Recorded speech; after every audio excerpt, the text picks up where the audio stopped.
Let me introduce them one by one. We have Dr. Kalpana Apte, CEO of Family Planning Association of India. She's a prominent lead in sexual and reproductive health and also reproductive health rights. Dr. Apte's work involves policy advocacy and implementing large-scale SRHR services across India. And also she's expert in quality of care, contraceptive technology, and also expanding contraceptive options like implants and injectables. Madam, it's an honor to have you here.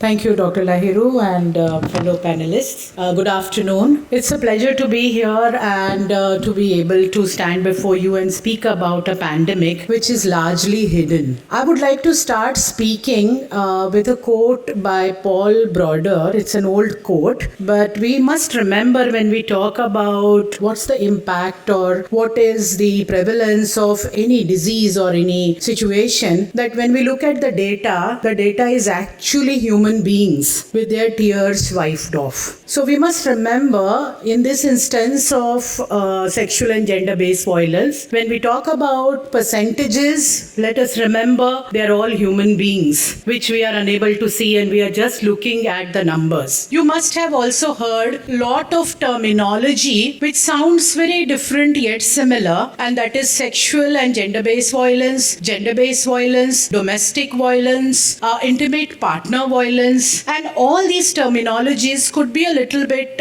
confusing, could be a little bit sometimes intimidating as well. We as public health personnel, people providing clinical services or implementing programs or looking at policies, maybe helping in designing of the policies, must understand what is the impact and what is the real meaning behind coining of these terms. And so let us understand that sexual and gender-based violence encompass a range of harmful acts directed at individuals and against their will. And this violence is just because of their specific genders. Now, we must understand, and I will show you a little bit of data, we have to understand that this is grossly underreported. Because the large data sets, and I would also urge you to type and look at the Google, we all have Google at our fingertips, type that sexual and gender-based violence statistics against trans persons. You will get data, WHO data, large data sets for women and girls, which is extremely important. Not denying the importance or not taking away anything from the importance of looking at violence against girls and women. These large data sets do not capture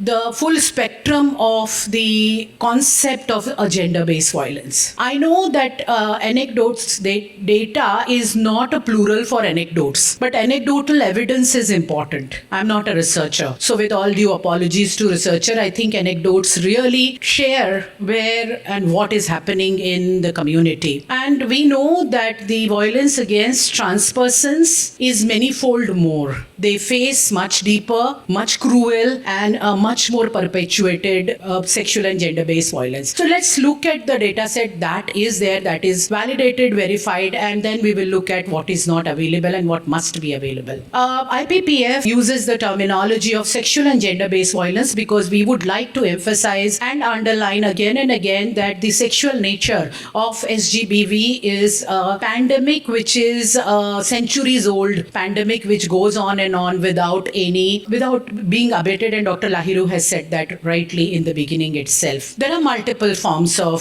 sexual and gender-based violence, and they could be physical violence, we all know. However, what happens in a healthcare facility is that typically we see the results of the gender-based violence, which is the physical violence. Somebody comes with a red eye or a broken lip or maybe a disease or something, which we do realize has come because of being beaten. However, we as healthcare, and I say as a healthcare provider, as a doctor who used to practice, I did my residency in surgical, seen innumerable cases cases of women coming in with a lot of trauma. I've stitched up a lot of scalps. I have done a lot of surgeries, but I never thought that I had any role to play whatsoever in preventing or addressing the cause of that violence. Because we clinicians, when we were clinicians, we don't think that we have it under our wherewithal to do it. However, I think that is really an opportunity missed. And we'll talk a little bit about it. Sexual violence, we all know, we understand that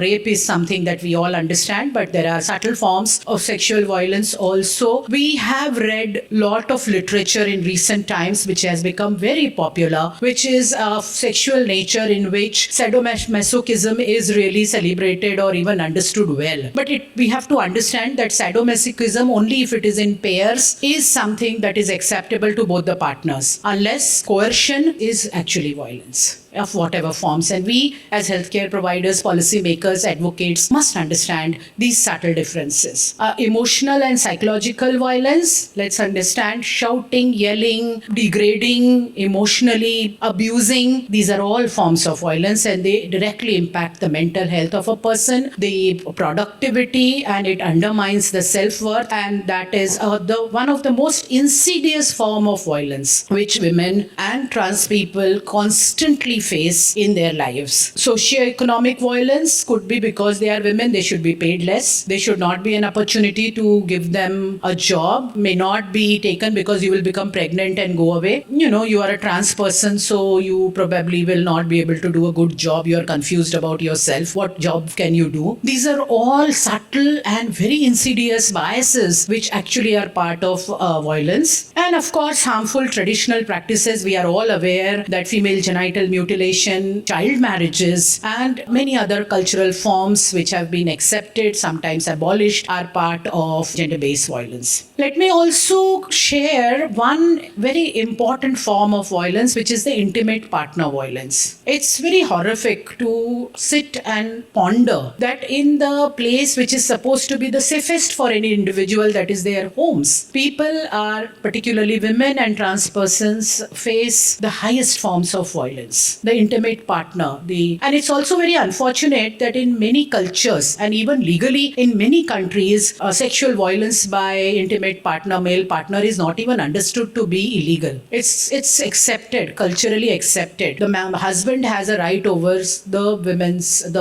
his wife's body, and there's nothing that she can do about it. Marital rape in India, still we are struggling to see that it should be part of, and there is a movement. But I'm aware that there are a lot of countries where this is also the reality. It's very normal because it is upheld by the regressive laws, and particularly about women, we must understand that women, when it is in patriarchal societies, when it is understood that woman is actually to perpetuate the family line, then how dare she say no, because sex is not only for pleasure, but it's also to perpetuate the family line. So in those kind of setups, in those kind of cultural norms, it takes a very, very insidious and a serious kind of scale. Causes we all know, I don't need to really dwell on this slide. There is a lack of protective laws, harmful gender norms and stereotypes, and we must understand that we must not think of gender binary when we are thinking of gender. Unfortunately, at scale, country level, global level, we end up with only binary. We end up by measuring only binary, only women, which is important. I am not underlining the feminist approach, shattering the patriarchal norms, of course, but we must understand that gender is a flowing concept, and everybody